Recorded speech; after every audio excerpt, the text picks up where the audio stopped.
அன்பானவர்களே, பிரிவினையா சண்டையா இல்லை? அதெல்லாம் பாருங்கள், பிரிவினைங்கிறது ஒரு மாம்சத்தின் கிரியைங்க.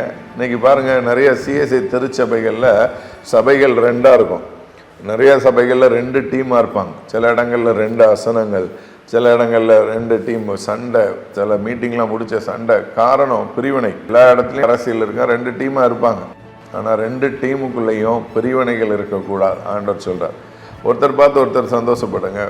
இல்லை, ஒரு டிசி வேட்பாளர் இப்படி சொன்னார், ஏற்ற வீட்டு டிசி கிட்ட போய் நான் ஓட்டு கேட்டேன். ஒரு சர்ச்சில் பிரசங்கம் பண்ணும்போது எலெக்ஷன் டைமில் பயங்கரமாக கடிஞ்சு கொண்டுட்டேன். இந்த மாதிரி பிரிவினைகள்லாம் இருக்கக்கூடாது. ஒரு டீம் வந்தாங்க, முடிஞ்ச உடனே பிரதர் செய்தி அருமையாக பேசுனீங்க, இன்றைக்கி செய்தி அந்த டீமுக்கு தான். நான் சரி, ஒரு டீம் மனம் திரும்பினா நல்லா இருக்குமேன்னு சொல்லி நினைக்கிறேன். அந்த டீம் கொஞ்ச நேரத்தில் வந்தாங்க, பிரதர் அருமையாக பேசுனீங்க, இன்றைக்கி செய்தி அந்த டீமுக்கு தான். நான் 2 பேரும் மனம் திரும்பலை. இன்றைக்கி நம்ம பிரிவினைகளை விட்டு வருவோம். கை கொடுங்க.